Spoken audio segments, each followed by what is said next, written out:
Welcome to the Commentary Magazine Daily Podcast. Today is Monday, September 15th, 2025. I'm John Podhoretz, the editor of Commentary. Sometime today, the October issue of Commentary will be up at commentary.org, featuring our own Seth Mandel with a piece on how Israel is David become Goliath, and that's a good thing, not a bad thing.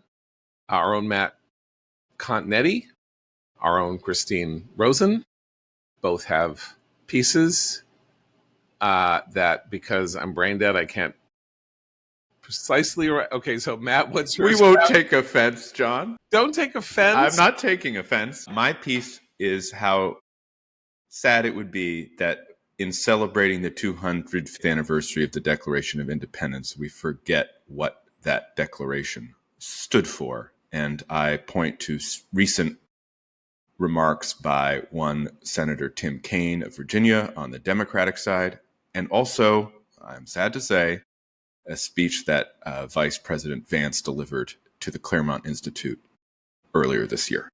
And Christine? I write about, we all turned our stuff in before the Charlie Kirk assassination, but I wrote about what I call hyper-conspiracy, how the online world and the kind of political cultural morass that is our conspiracy theory culture now have combined to give us something rather bad. I have a piece in this issue called The Netflix Jews, which is about two series released by Netflix this year in the last 12 months on sitcoms, comic shows on Jewish themes. Nobody wants this, and long story short, and what they say about a topic we'll get to later, which is Hollywood and the way it treats and talks about and handles the subject of Jews and Jews in America. It's a very rich, very full, very interesting issue. So go to commentary.org and read to your heart's content. If you are a subscriber, you can read to your heart's content. If you are not a subscriber, you may have used up your few free reads this month. So go and subscribe and help support the podcast and help support our efforts and get involved in the storehouse of 80 years of Commentary's remarkable intellectual history, literature, coverage of matters ranging from the Korean War to the war against the Houthis then and now, Cold War, the post-Cold War, some of the greatest 20th century literature appeared. The creation of Israel. Some of the greatest 20th century literature, short stories by Isaac Bashevis Singer, Cynthia Ozick, and others in our pages, commentary.org. And of course, with me, as always, executive editor Abe Greenwald. Hi, Abe. Hi, John. The afore heard from Matthew Continetti of the American Enterprise Institute. Hi, Matt. And Christine Rosen, also of the American Enterprise Institute. Hi, Christine. Hi, John. So, of course, we're here to think about everything that we have learned and been going through since the assassination of Charlie Kirk. And it's now it's like a pointless painting because there are like 22,000 different themes that we can raise. And here's the weird thing. I think everybody on every side, I'm sorry to do every sideism, but let's say Democrats and liberals who do not want to focus on the question of whether or not this was a crime committed by a leftist who is assassinating a conservative right-wing Trump thought leader at the age of 31 and want to broaden this out, or saying, well, we're living in a time of political violence. There was the murder of the Minnesota state representative, the setting of Josh Shapiro, the Democratic governor of Pennsylvania's house, on fire, the attack on Speaker, then minority, whatever, Nancy Pelosi's husband in their San Francisco townhouse. And now there's Charlie Kirk, and there was, of course, the Trump assassination attempts, and that we are living through a time of increased political violence that seems to have been stimulated in some way or other by the internet, chat groups, online communities, and that, we're living in a time of toxicity and we need to dial down the temperature.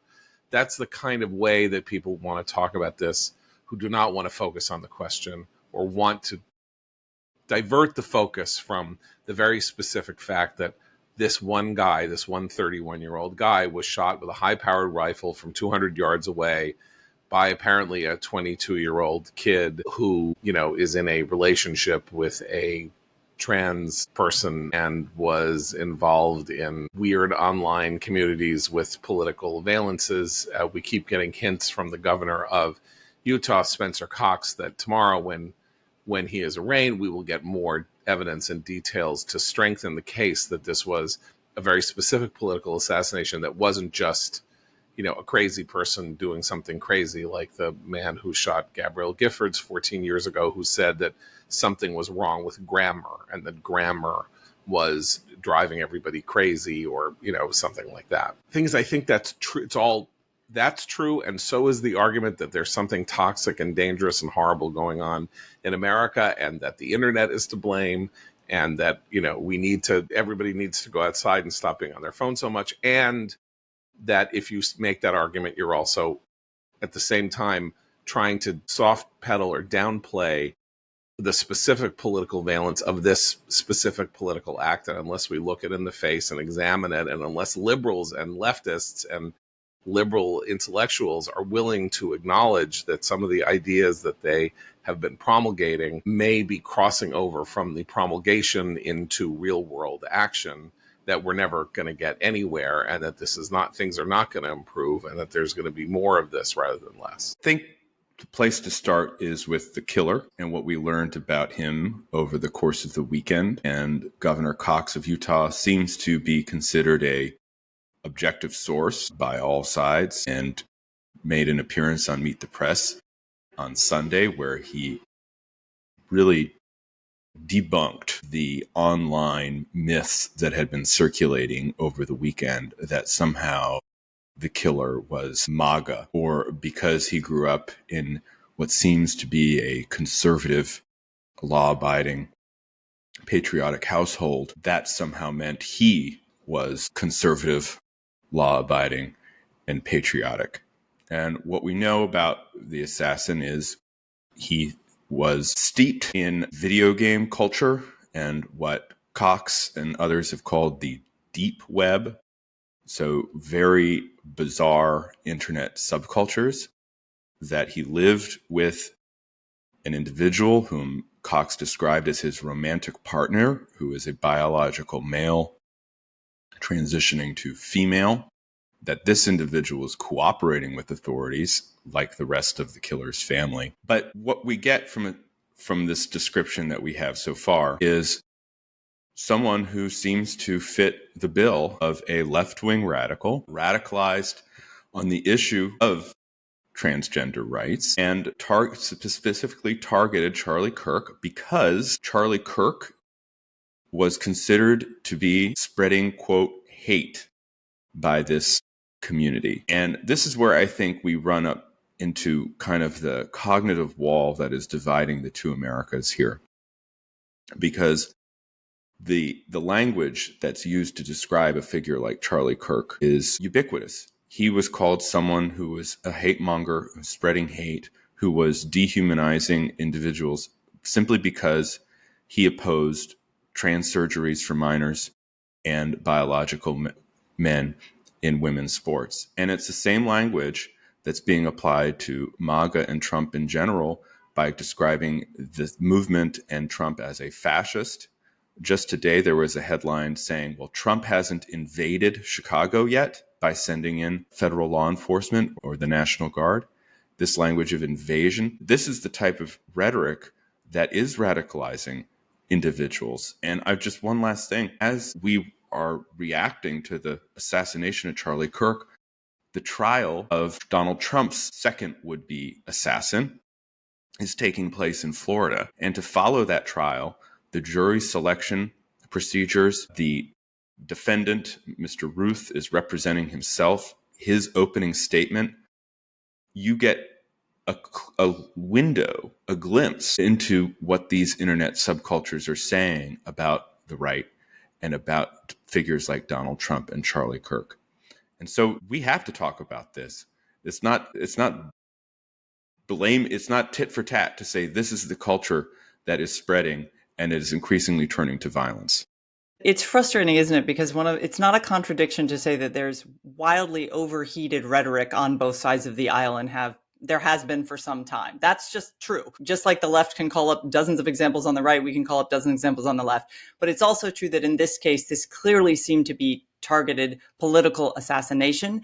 And I think the word that I've heard over and over from people who are trying to honestly wrestle with what this might mean is shift occurred. So even people who didn't like Charlie Kirk would say something shifted. This was different than some of the other things that have been called political violence. And I would point to the behavior that's now frequently been called out, and rightfully so, of Senator Chris Murphy, who a few days before Charlie Kirk's murder was on a podcast saying, "We're at war, any means necessary to win this war." And as Matt notes, the implication is that Trump is a fascist and he must be stopped at any cost. That is a motivating sort of call to violence for people whose minds might not be steeped in a kind of reality and have a kind of normal support mechanism around them to stop them from spiraling into violent action, even if they're hearing violent words. And the fact that a few days later, he's, tut-tutting and saying something terrible is coming, that Trump's going to react to this, that behavior by an elected official is completely irresponsible. It's despicable, actually. He has been one of these people, and there are many of them, unfortunately. And so in this case, with Charlie Kirk, I think we should also look across the pond. I know a phrase people hate. Look at the UK this weekend. There was a big Tommy Robinson rally, and part of that rally and part of the huge turnout was a memorial to Charlie Kirk, and people saying free speech matters. So the speech aspect of this, I think, has touched the lives of people who aren't even involved in the kind of meme political culture on the right or the left. But they look at this and say, all right, this guy said a lot of stuff I don't agree with. But, he'd go to campuses, put a microphone in front of his face and say, whoever disagrees with me more, step to the front of the line. I want to hear from you first, and I want to debate you.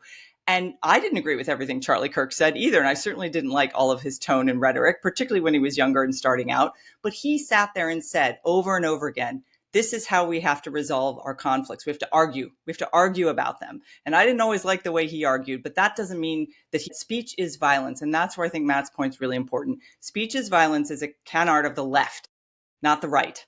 And I think if that's what's been motivating a lot of the more violent rhetoric online, the more violent tone of a lot of our elected officials and media, then that is something we have to grapple with. I think that liberals and Democrats are in a bit of a pickle here rhetorically, thematically, because their anti-Trump message, that the one they've sort of settled on, has essentially been defy law and order, arrest me, go stand by criminals, defend genocidal slogans. They have been on a campaign to legitimize revolutionary action and rhetoric ever since Trump appeared back on the scene and first appeared on the scene.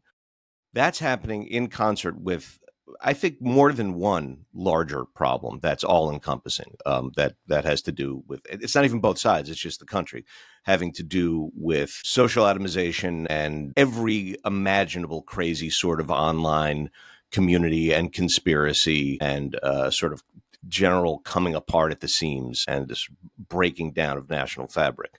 So it's hard when you open up any story about this, anything, you don't even know which part to tease out first in looking Can we at. just, Yuval Levin has a piece at the Free Press this morning as part of this larger symposium. And he says, everyone's saying the problem is we're too divisive. This country is so divided and we're so divisive and there's too much division. And he says, the point is not that there's too much division, but that there's not enough debate. There's not enough disagreement. There's not enough conflict, meaning that people are siloed. They hear what they want to hear. They end up not hearing. The algorithm serves them up more things that they want to hear and occasionally something that will get them angry. And that rather than getting used to the idea that you hold an opinion and that somebody else holds another opinion and they live next door to you. And so on the one hand, you're a Sanders voter and the guy next to you, is a Vivek Ramaswamy voter. And you still have to figure out who's going to trim the hedge that is half his and half yours. And that's what it means to live in a democratic society, that's what's lost. Charlie Kirk said we all have to have these moments of, we need to argue, we need to discuss it. It's true, but there's something much larger here. People go to college campuses, for example, and they never hear a countervailing opinion. And therefore, when they hear it and it rings harshly on their ears because they are unused to the hearing of it, the notion that that opinion is so beyond the bounds of what is acceptable that action must be taken. And that action, of course, is on a gigantic spectrum. Some of the action might be you go complain to a dean that this person said something that was, made you feel really unhappy. Isn't there something you can do about it? To maybe I should shoot that person. I mean, the impulse is not that different, except the shift where you cross from hate that idea, I don't want to hear it, it offends me and hurts me, and somebody should stop that opinion from being expressed because I don't like feeling uncomfortable in this way, to that opinion is so evil that the person who expresses it should be dead now.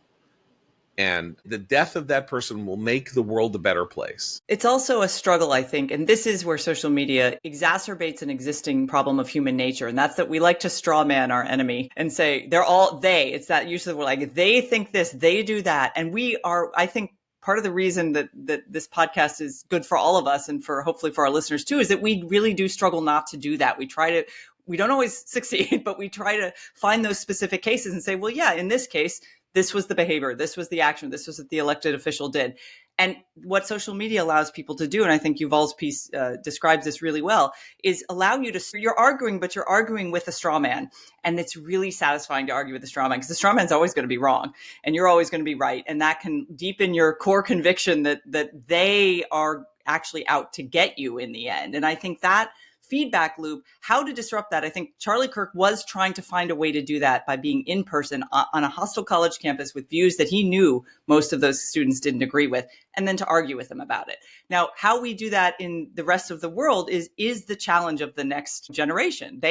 This Gen Z group has to find a way to resolve those political conflicts or to agree to disagree in a way that doesn't constantly straw man the other side.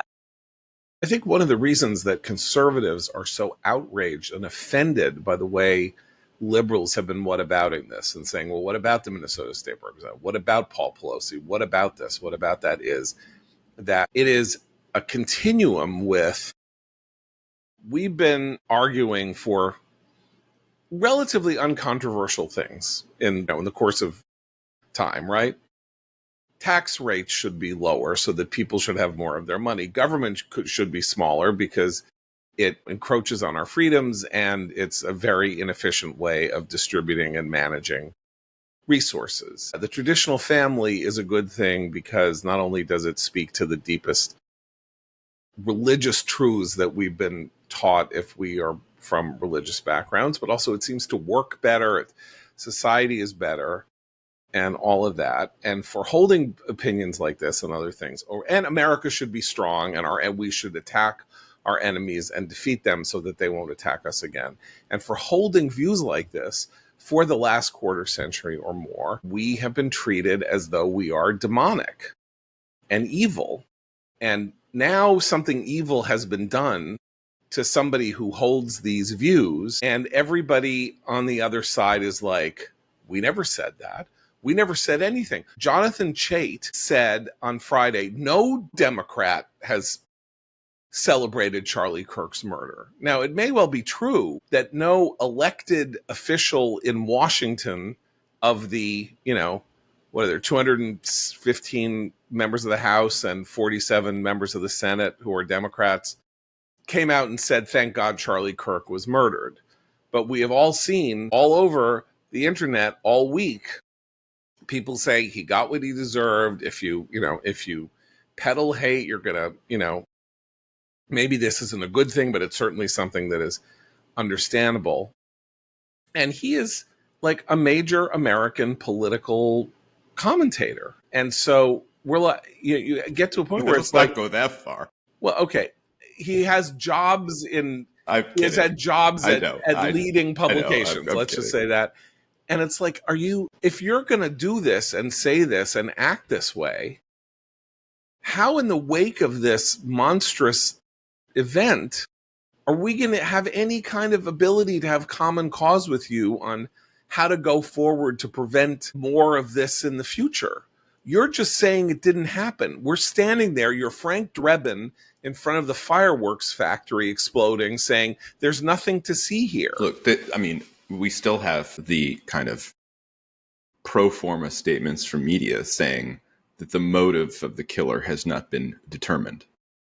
Now, we had within 24 hours of the assassination descriptions of the messages on the cartridges.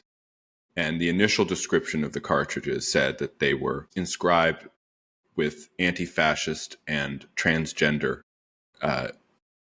related statements. And that report was challenged somehow or walked back. What did we find? It was true. It was true. It was totally true. And just because these statements were written in the kind of bizarre pigeon lingua franca of the deep web doesn't mean that that was not an accurate description of what was written on the bullets. And then what we find out about the assassin's personal life confirms it further. Now there's also the clue or the indication that there may be a manifesto based on Discord messages that the assassin was sending around after the shooting, actually, after the shooting. And then just this morning before we went to record, Aaron Siberium of the Free Beacon has an excellent scoop that the FBI is investigating Twitter messages and social media messages from trans-linked online communities suggesting foreknowledge of the assassination. These are facts. You can't just ignore them. And that's what it's worse than that, to borrow Abe's formulation, because the Wall Street Journal was the first major news outlet to report the bullet casing things. Now, the Wall Street Journal is a major American newspaper, right? It has sourcing rules and evidence and all this. So generally speaking, the media will give a place like the Wall Street Journal the benefit of the doubt that they've been following proper procedure on whether or not they're publishing this stuff. And the journal itself, we don't really understand why, then like 12 hours later backed off what it had first reported. Now, what does that tell me, or what does it tell you? It tells me that somebody at the FBI leaked this, and maybe leaked it to the Wall Street Journal, which published it. And whoever leaked it to the Wall Street Journal, published it, was way out over their skis because they hadn't caught him yet. And they didn't need to have this information public because it's the sort of thing that you often keep facts in a murder investigation from the public so that you can hit the suspect with them to see how they react or respond, or others, as a means of focusing on whether or not you're going to get a confession, that sort of thing. And somebody got all excited, told somebody at the journal published a leak. And the response of the mainstream media, because the leak implicated a protected moral class, that is to say transgendered people, the leak in a guild publication had to be contested. People were saying, everyone's talking too fast. Everybody take a step back. This is so irresponsible. Blah, blah, blah. When does that ever happen to a leak from a law enforcement source? This is like one of the few cases in which I can think of, like if it came out in, if it was somebody's Twitter feed who said, bullet, and my friend the FBI tells me that, it was there were trans messages or something like that, right? Then it's like, well, I don't know if this guy, somebody could be making this up, but the Wall Street Journal has no incentive to make up stuff about the bullet casings of the found at the site. And that's the other aspect of this, which is the implicated crime and criminals here, the motivations, liberals do not want to look at it in the face. And so what they would like to do is separate the motive from the act. Because if the motive says there's a community of people who are supportive of trans rights or are trans themselves or whatever, who are hungry to use violence against people who, disagree with them, then we got a problem that needs to be addressed societally and through law, as opposed to they need to be treated with compassion. Everybody has to love them. If they don't get what they want, they're all going to kill themselves, or their kids are going to kill themselves. And so separate it out, split it away, divide it, and don't go there. And that's where people on the right feel like they're being gaslit. Well, yeah, and they are over and over again. And it's the same way that liberals treat Islamist violence. Well, let's go to that, because there's detail. Before Abe, we should just remind everyone, this assassination took place, a week after the Annunciation school shooting? 2 weeks after? It's the same thing. It's the same thing. In that case, the shooter was trans, but again, believed that these children were somehow represented threats to its existence. That's what we're up against. And we need to have a conversation about fighting that. Well, Abe, so you were noticing there was a follow-up terrorist event, or would-be terrorist event, in Utah yesterday, right? We got news of it mid-afternoon, I think. I saw it while I was watching some football game. Yeah, there was a explosive device or devices that didn't detonate set underneath or on local Fox News vans, I believe, in Salt Lake City. And 2 suspects were arrested with Arabic names. Yeah. They appear to be father and son, or they're at least related, because the last name is Nasir, and one's 58 and one's 32. But when they caught them and they arrested them and they arraigned them and they released their names, right? So, by the way, charge them with possession of explosive devices and possession of weapons of mass destruction. Did you see that? Yeah. I don't yet know what that means. I think that means chemical. The search of their house might have uncovered something, I would assume. The search of the property might have be an extraordinarily important bomb building stuff. Yeah. I think the threshold, just incidentally, I think the threshold for a weapon of mass destruction is lower than it means there is some kind of chemical agent that used in larger quantities could be a big bomb. So it's a material that is like, so as I said, I don't think it's kerosene or gasoline, but it could be something. Could be a lot of fertilizer. Could be a small amount of C4. It could be a whole range of. I mean, these are all classified. C4 is a big, right? Okay. So anyway, what have you found in your search? When I woke up this morning, I wanted to see what the latest developments on it were. So I just Googled it, as one does, and Axios has covered it. Fox has, of course, covered it. And no, I saw nothing, and a lot of local coverage. Didn't see a story about it, at least as of this morning, in the New York Times, Washington Post, or Wall Street Journal. So, and why now let us speculate irresponsibly as to why that would be. It's the biggest news story in the world right now. I mean, people are like, as Christine said, hundreds of thousands of people are turning out in London to participate in vigils after this event. People all over the place. This is the biggest news story in the world. There's a development in which 2 people in the proximity of the event are setting potential weapons of mass destruction. The New York Times covers things now with 2 paragraphs in one of these roundups. If you ever click on the web where they're, to the news of the story of Charlie Kirk, and they will literally have like just a 2-paragraph thing that would say, 2 men have been arrested in connection with the placing of a device under a Fox News truck, and their names are so and so and so and so, and more to come. Like 5 minutes to draft, put it in, have a longer story when you have it. If they didn't do it, it's because they chose. It's an irrational and remarkable in the sense that it's unusual.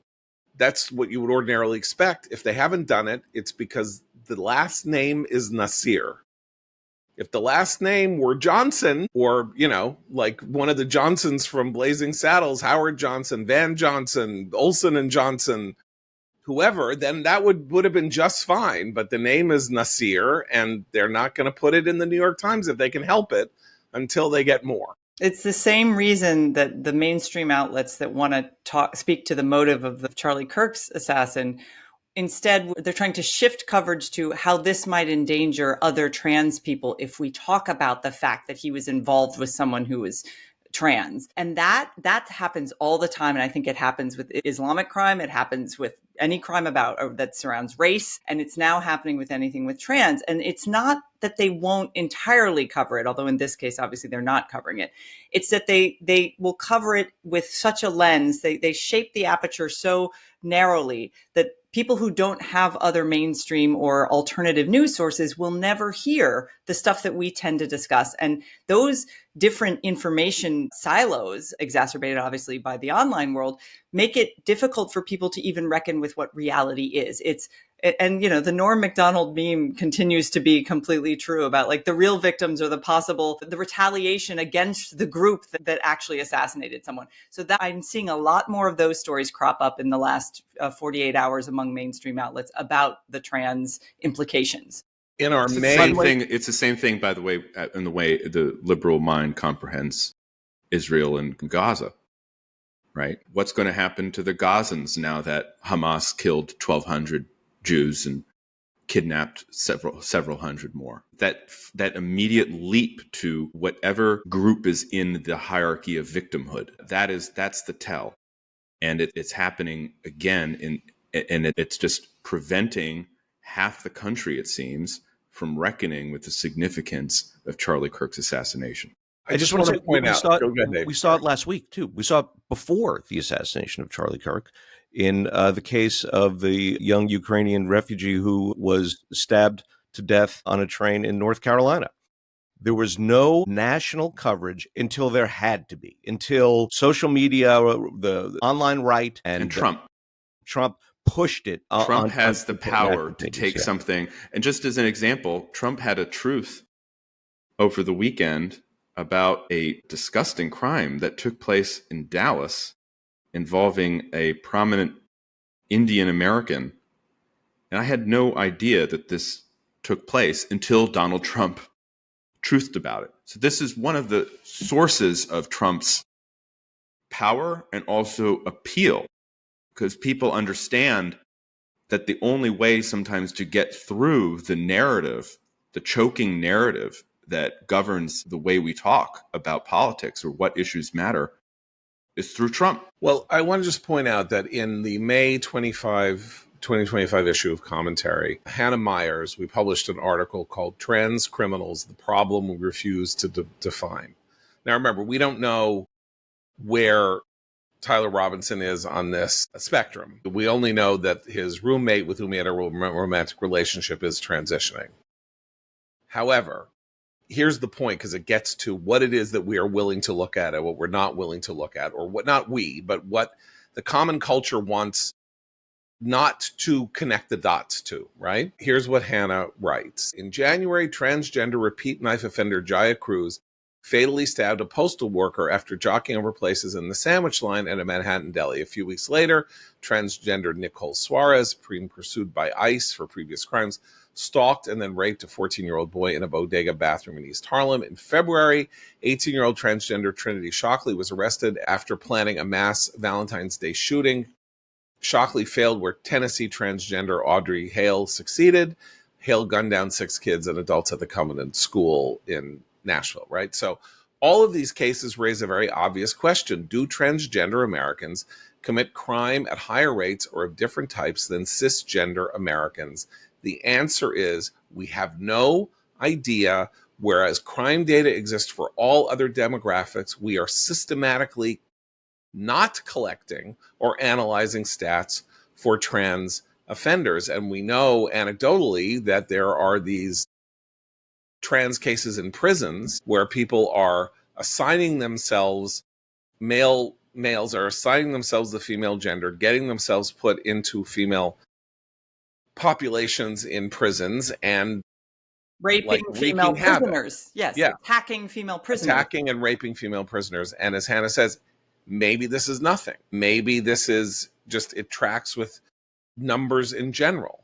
But we are being told that this is a distinct population in America, and therefore the idea that and we should be counting it as a distinct population, and therefore the behavioral aspects of this distinct population should be collected, and we're refusing to do it, just as we don't like to talk about black on white crime. So the mayor of Charlotte doesn't want to make a big deal out of Irina's murder at the hands of a black schizophrenic on a train who said, "I got the white girl," or whatever it is that he said as he was walking off the car.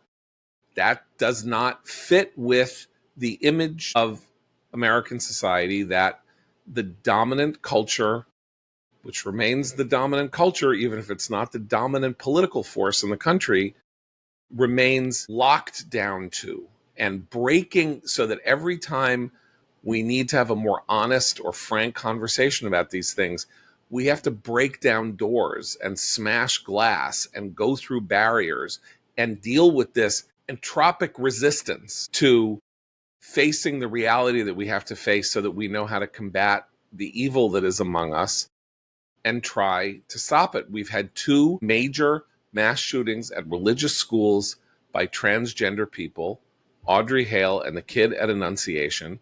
That's 2. I know there's 330 million people in America, but there are clear parallels and valences between these 2 events, including family having worked at the school or the kid having gone to the school or something like that.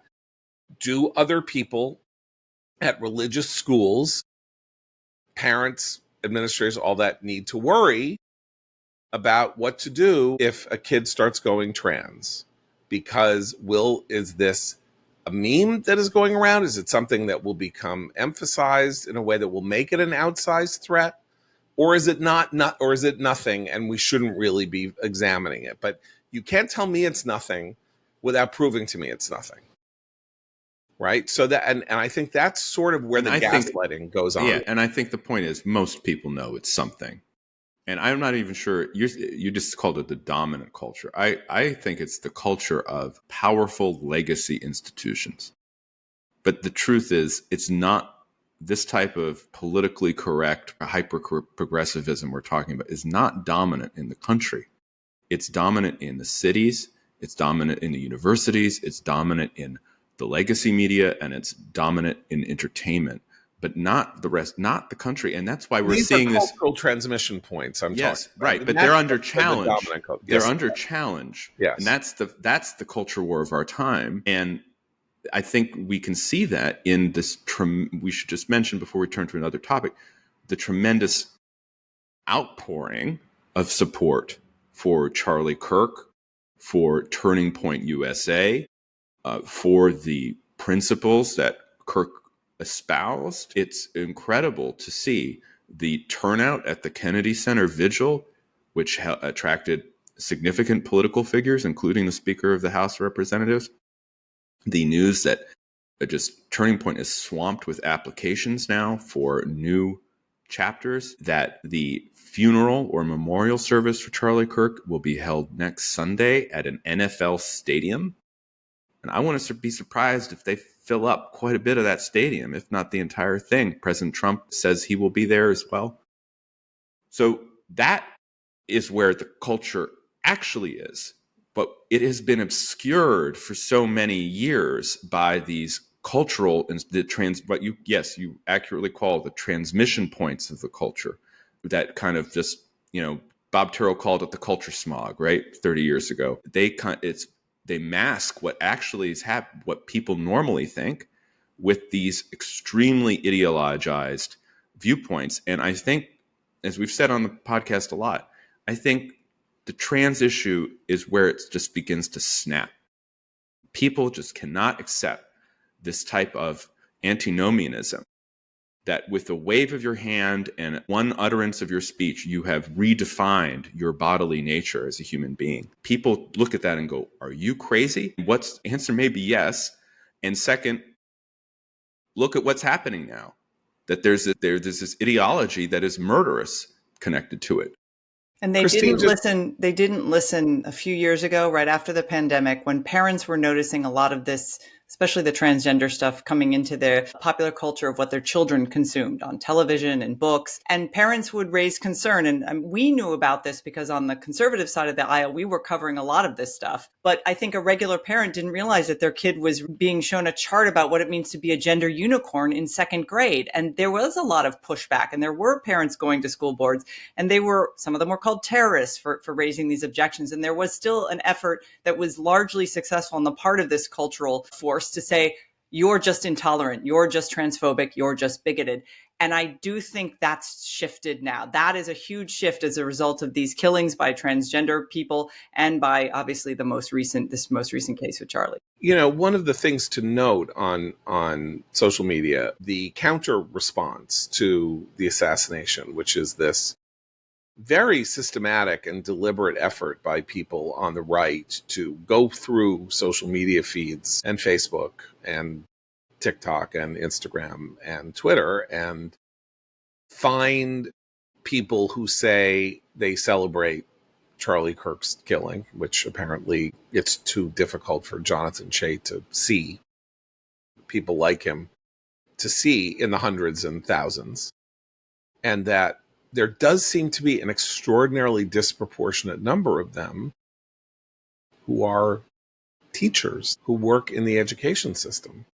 Now, this comes as no surprise to anybody who has been wildly conscious on an hourly basis of what's gone on with Jewish people on college campuses and at schools and stuff since October 7th. And I'm not sure it comes as much of a surprise to most very engaged conservatives. But it should come as a surprise to the people who aren't paying attention. And if their response to these discoveries, again, in the hundreds and thousands, he got what he deserved, people making teachers in classrooms showing kids the video of the assassination, showing the 10-second clip of the assassination, explaining why it was justified, that kind of thing. Yeah, it shocks the conscience. It is wildly inappropriate. And this world of educators and then also medical professionals, and this is a big thing after October 7th with Jews, it's like, well, I don't know if I want, this person thinks that it's okay for somebody to assassinate a conservative, and somebody comes in to an emergency room with, I don't know, Christ is Lord tattooed on them, or, some symbol on their body suggesting that they are an evangelical or a conservative, or, Trump 2024, something like that. How can we know that that person will get the proper kind of medical care from somebody who believes that it's okay to kill people who espouse the things that Charlie Kirk espoused? And so these efforts to name and shame and expose, people are rearing in horror. And I think we all understand there is something a little more than a little discomforting in sort of like just going at somebody who wasn't really even thinking much about what the hell that they were doing, and, just like blathered something out to impress their friends, and then, and then basically their lives are ended. That's why people are calling this right-wing cancel culture. It isn't. It's a security and safety issue for kids and people, as I say, in hospitals and that sort of thing. But it is like the horrified reaction of liberals and the left to this effort to out those who have these views is a sign that they genuinely do not understand how alarming this has been to people who don't share their opinions over such a long period of time.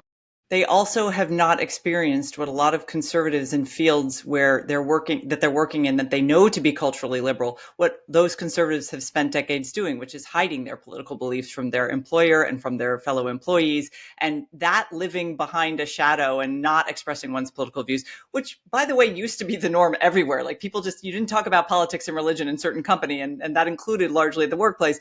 Once that broke down and left-wing views became the norm in many places of employment, conservatives were quiet. And I think part of the alarm on the part of the cultural left right now is suddenly they're hearing from a lot more people that they're not going to be quiet. And even if it's just based on the principle of free speech, like you have the right to express your view, that is shocking them, because actually the conspiracy of silence that a lot of conservatives engaged in just to protect their employment, that's ending as well.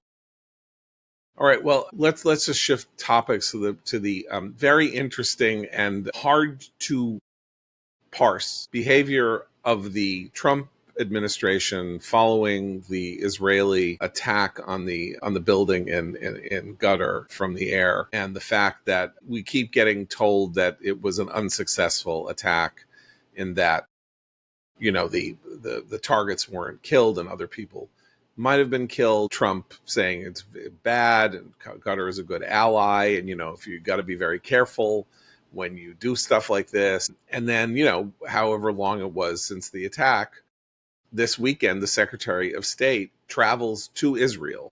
This is what we call a mixed message in that's diplomatic speak for a mixed message, which is, if you're really mad at Israel and you think it's done something wrong and should be condemned, the Secretary of State doesn't go and pay a pretty ceremonial visit to the Holy Land, where he prays at the Western Wall, puts a note in the wall, and most importantly, participates in the opening of what is called the Pilgrim's Walk. 25 years ago, Seth Mandel's written very well about this for us. In an area of East Jerusalem, there was literally a kind of moment in architectural history, archaeological history, where a tile was found, an area was excavated, and over the last 20, it was the discovery of the Davidic temple, the place where the kings of Israel, follow in the Davidic line, likely lived, in the years before the destruction of the first temple. And if you were a Jew a Hebrew coming from elsewhere in Israel, and you wanted to go to the temple grounds to do your sacrifice, you had to be purified. You had to be cleansed and purified before you could enter the temple grounds. And there was this path, it turns out, which we did not really know about, 800 yards long or something like that. The pilgrims would come through on the path, go into a ritual bath, cleanse themselves, come out of it, and then enter. Site has now been fully excavated. It is the final proof of the Jewish existence in the Holy Land, dating back 3,000 years, not 2,000 years, not 3,000 years. It is a landmark moment in the history of archaeology. And it is a very important ideological statement, because 25 years ago, people may or may not remember, when Bill Clinton was trying to convince Yasser Arafat to accept a deal to take a Palestinian state, and then they would deal with the fact that Palestinians have been there and Jews have been there, and Arafat said, no, the Jewish connection to the land of Israel is a myth. There were no Jews here. It's all nonsense.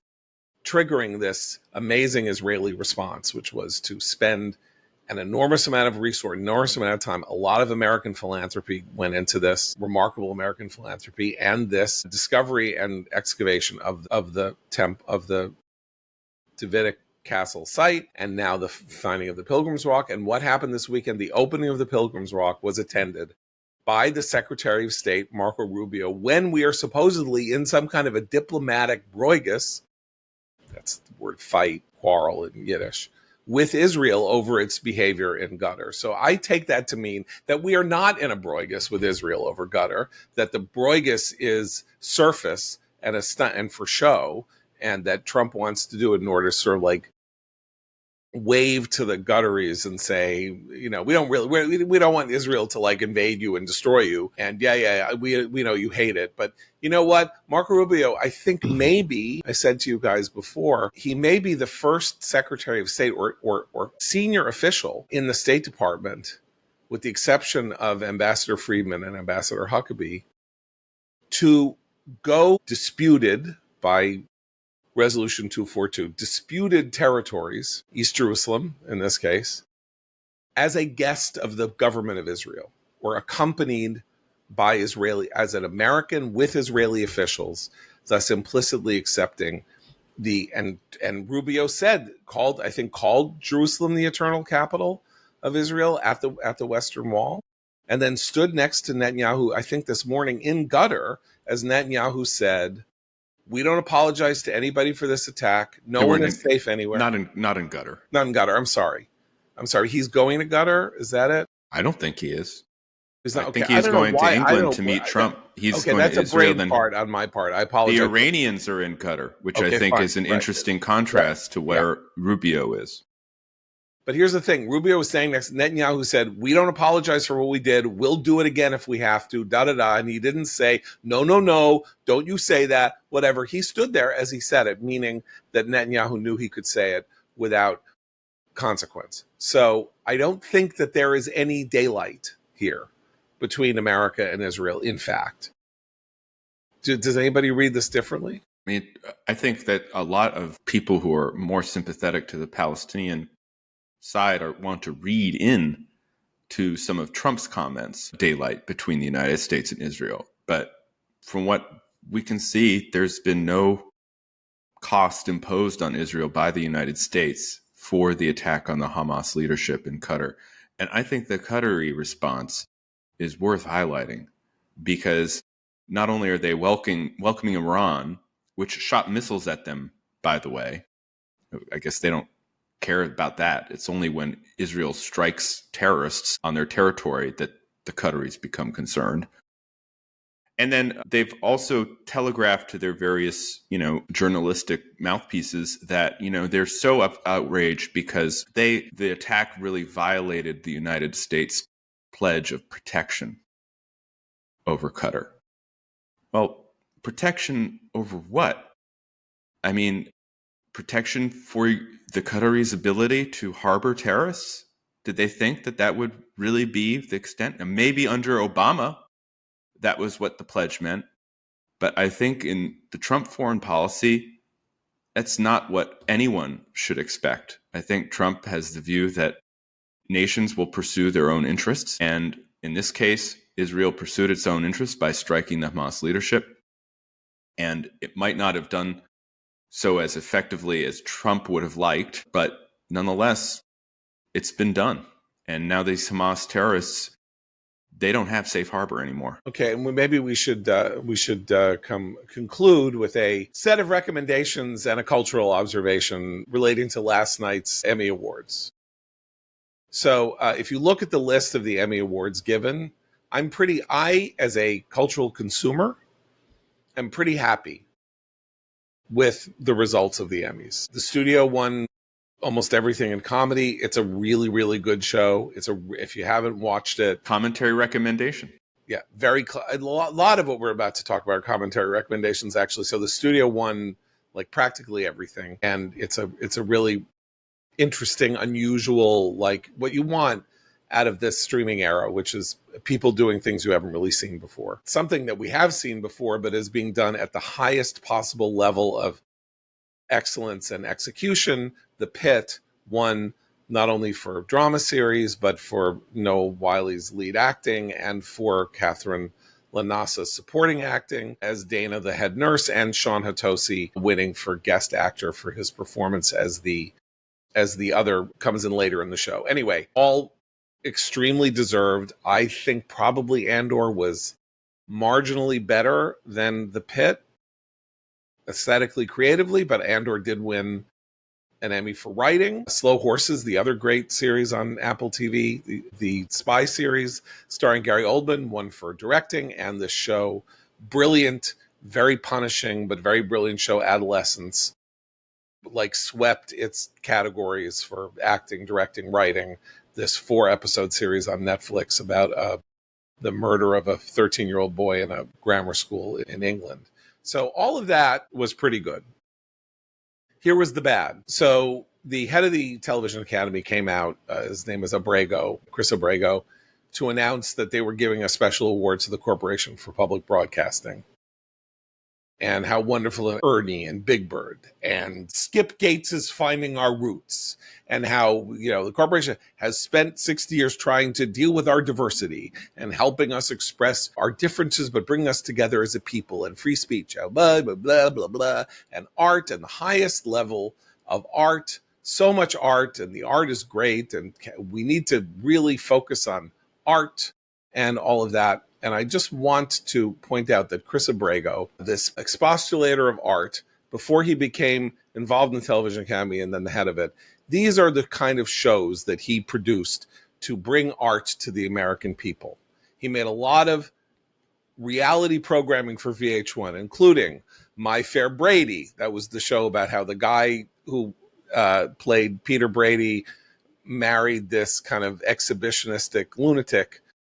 That was the Surreal Life Fame Games, Celebrity Paranormal Project, Rock of Love with Bret Michaels, America's Most Smartest Model, Megan Wants a Millionaire, Bridal Plasty, Lala's Full Court Life, and For the Love of Ray J, and I guess I mentioned Rock of Love. So that this is the man who speaks for art and how it elevates us and brings us together as a people, producing garbage. He produced garbage that degraded our culture, and then he hands off a prize and makes a big political speech about the Corporation for Public Broadcasting. Goodbye, Corporation for Public Broadcasting.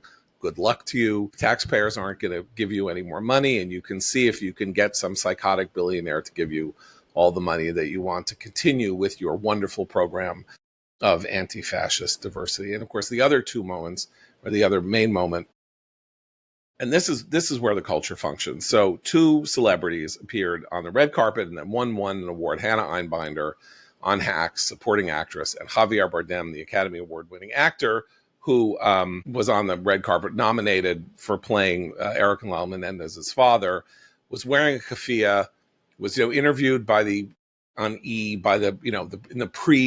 red carpet saying genocide in Palestine. Well, I will no longer. He signed this letter. I will not participate, and I will not allow work for anybody who supports it as complicit in the genocide, and da da da da da. And so I loved Javier Bardem, and now I hope that he falls off a cliff and takes off his or chokes on his keffiyeh or something like that. I don't need to hear from him. I want him to act. Shut up and sing. Leave me alone. Don't pour your poison into my ears. But Hannah Einbinder, who is like 30 years old, is a comedian on this part on Hacks, in which, interestingly enough, she plays a humorless millennial comedy writer. A humorless comedy writer. Yeah, right. Came out. She is the daughter of Lorraine Newman, one of the original cast members of Saturday Night Live. And she was saying there, and she had two things. One of which is that she had on her lapel the hands, the red hands. Now, if everybody remembers, the red hands is an image of a Palestinian murderer who held up his red hands to demonstrate that he had to celebrate the blood of Jews on his hands. So that's great. That was really wonderful. She's Jewish, by the way, of course. And then at the end of her Emmy winning speech, she said, F ICE and Free Palestine, and walked off the stage. And then at the backstage, asked why she made this political statement, she said, I feel an obligation to show that Jewish people do not stand with Israel, effectively. Or being Jewish doesn't mean being supportive of Israel, whatever. So I only point this out. She called it an ethno-nationalist project. Yes.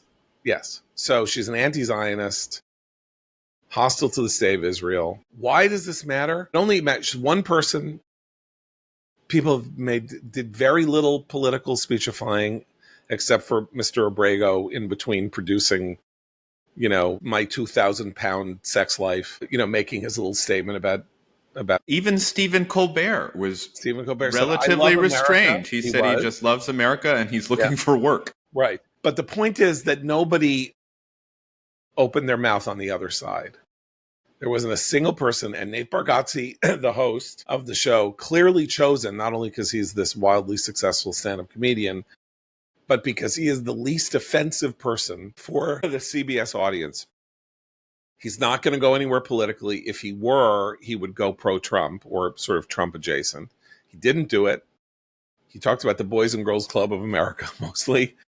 And so, but nobody said, I'd like please, even totally anodyne something like, please send the hostages home, or let's have a prayer for the hostages, or even, let's say a prayer for Charlie Kirk or something like. There There was one voice, not 10,000 voices of political controversy on the stage, but there's no countervailing voice. And that's where the culture smog that you mentioned, or the cultural dominance of the left and these views hold sway, because she knew she was fine. But there was no other person in that room who could have known that getting up and saying, I'd just like to say, I just wish our deepest condolences to Erica Kirk on the horrible assassination of her husband. If a person had said that, that person would have difficulty getting work tomorrow. What would have been the reaction from the audience as well? Yeah, exactly. So that's our recommendations. My recommendations are the big Emmy winners, The Studio, Adolescence, and The Pit.